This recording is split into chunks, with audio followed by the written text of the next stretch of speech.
Olá, crianças, tudo bem com vocês? Espero que sim, espero que estejam todos bem e todos fazendo as atividades.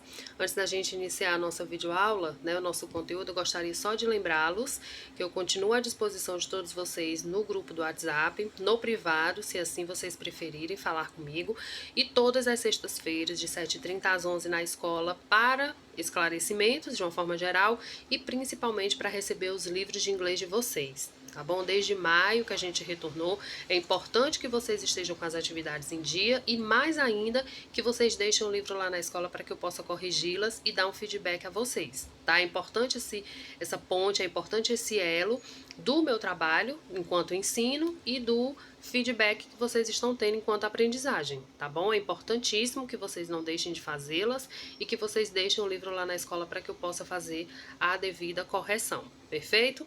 Bom, meus amores, a gente continuando a nossa Lesson 7, né? A gente já tá na parte finalzinha do nosso livro, mas ainda tem muita coisa pra gente aprender, tá? E aí até lá, até o encerramento do ano letivo, muita coisa ainda a gente tem nova, né? Muita coisa ainda para dar continuidade no nosso estudo de inglês. E aí, na Lesson 7, ela vem falando sobre um tipo verbal, tá? O future tense, sobretudo com o uso da partícula will, né? Do auxiliar will, a gente pode chamar dessa forma.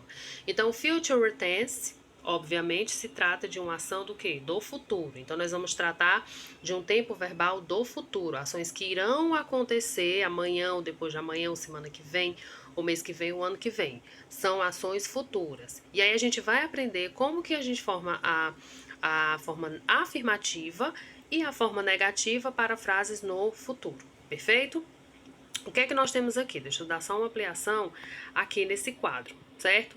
O future tense é uma ação que vai expressar futuro. Ele vai trazer o verbo auxiliar will mais o verbo no infinitivo. Ou seja, nós vamos ter dois verbos na frase.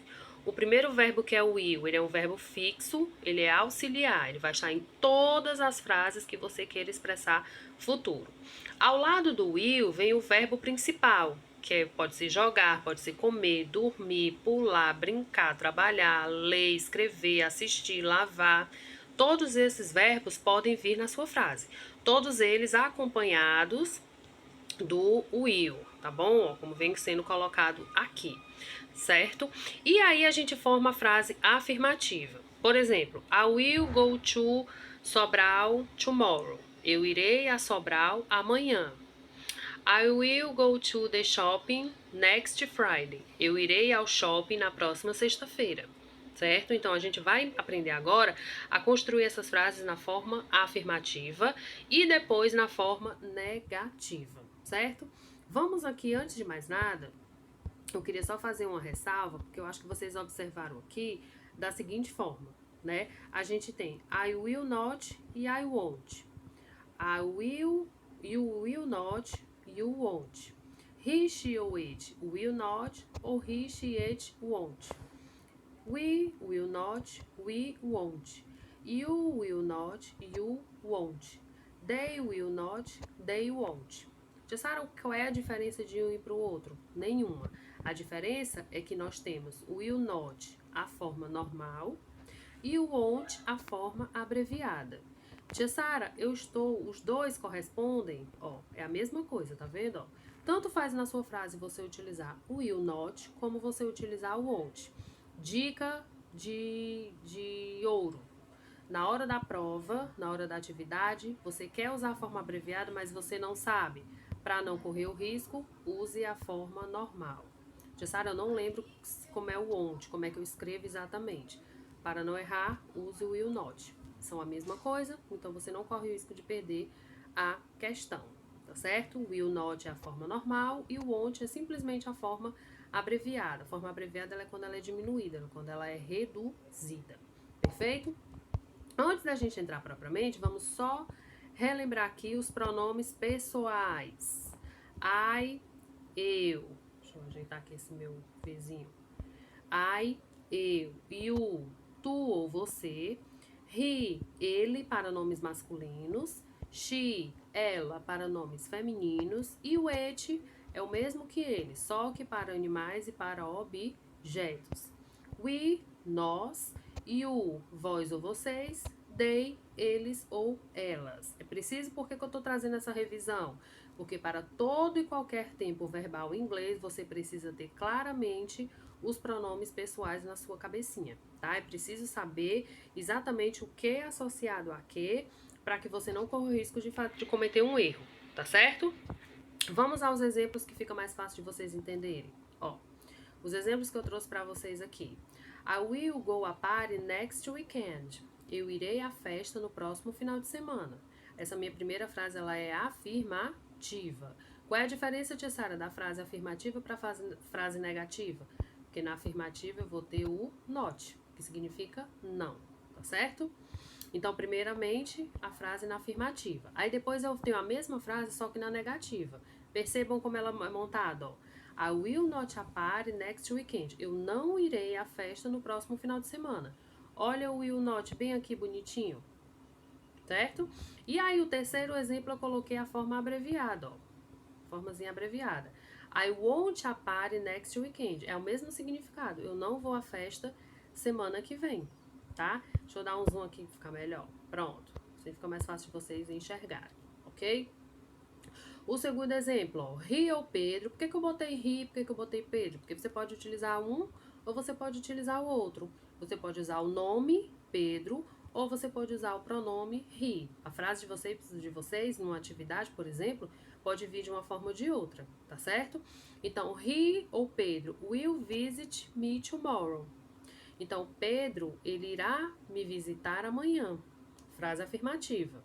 Essa mesma frase na negativa, como é que eu formo? He ou Pedro will not visit me tomorrow. O Pedro não me visitará amanhã. Olha que só apareceu aí o not de novo, não é isso? E na terceira frase eu abreviei. He ou Pedro won't visit me tomorrow. O Pedro não irá me visitar amanhã, certo? Mais um exemplo para a gente compreender melhor. They will play soccer next Friday.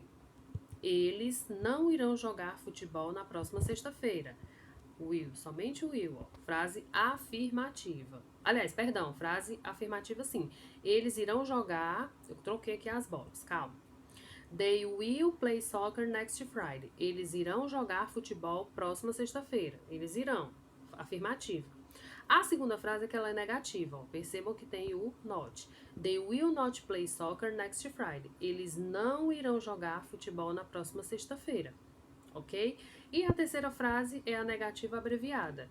They won't play soccer next Friday. Eles não irão jogar futebol na próxima sexta-feira. Friday é sexta-feira, tá bom? 3 frases, 3 exemplos aí de como que a gente monta a forma afirmativa, que vai ser sempre a primeira frase, ó. Afirmativa, afirmativa e afirmativa. E as outras duas frases correspondem às formas negativas. Na forma normal e na forma abreviada, tá certo? Aqui mais exemplos para vocês. E para a gente só concluir a nossa parte da aula de hoje, né, para sair um pouco desse verbo, a gente vem trabalhando alguns vocabulários que correspondem ao tempo. Só que antes de mais nada, eu gostaria só de indicar aqui a vocês a diferença de time e de weather. Como assim, tia Sara? Vocês já devem ter lido ou ouvido essas duas expressões, né? Time e weather. Time, gente, significa o tempo cronológico, a hora, os minutos, os segundos, tá certo? Eu até coloquei aqui, ó. Time corresponde ao tempo, aquele do relógio, certo? E weather significa o tempo climático. Então eu posso abrir a janela de manhã cedo e dizer: o tempo está ensolarado, ou o tempo está nublado, o tempo está chuvoso, o tempo está nebuloso, o tempo está quente, está mais frio. Então isso corresponde ao tempo climático, tá certo? Não confundir com o tempo cronológico. Então time, tempo cronológico, weather, tempo climático, tá? E aí a gente vai aprender agora algumas expressões que correspondem ao tempo climático, correspondem a weather, ok? Então, o tempo, o weather, ele pode estar cold, ó, pode estar frio, percebam aí pela roupa da moça, né, da menina, que ela tá toda agasalhada, certamente ela está num ambiente frio. Esse weather, esse tempo climático, ele pode estar cloud, pode estar nublado, né, o céu bem cinza, as nuvens bem cinzas, são comuns a um tempo caracterizado como cloud, né, como tempo nublado. Mas o tempo pode estar sunny, ele pode estar ensolarado, tá? Aquele dia bem, céu bem azul, poucas nuvens e sol radiante, tá? Pode estar hot, pode estar apenas quente, né? Ou seja, quando as temperaturas elas estão mais altas. E a gente tem aquela sensação térmica de suar, realmente de transpirar mais quando o tempo está hot, quando o tempo está quente, tá certo? O tempo pode estar raining, pode estar chuvoso. Veja que a garotinha está de capa, está tentando pegar pingos de chuva, né? Rainy significa tempo chuvoso, tá bom? Snowy, essa é uma realidade que não acontece aqui no nosso país, né? Que é um tempo com neve, né? Isso, snowy significa tempo com neve. E o wind significa tempos com ventos. Esse wind, principalmente nesses últimos dias, a gente pode constatar bastante, né? A gente pode dizer que o nosso tempo esteve bem windy, né? Com bastante vento, né? Uma ventania realmente sem fim. Nas ruas, a gente percebe pelo movimento das árvores, as ondas do mar, né? Basta sair na rua para perceber que os nossos dias têm sido bastante windy, né? Com bastante vento, tá certo? Então foi isso. Cold, cloud, sunny, hot, rainy, snowy e wind. São algumas características de tempo climático, de weather, que são comuns para o nosso estudo, tá certo? Fica aí mais um aprendizado, meus amores. Segue a agenda, mais um vínculo, mais um canal de comunicação para vocês resolverem e não deixarem de fazer as atividades, não acumulem, tá certo? A agenda de hoje e eu espero que a gente deixe os livros de vocês para que a gente possa continuar nesse nosso elo de ensino e de aprendizagem, tá certo? E a gente se encontra na nossa próxima aula. Goodbye!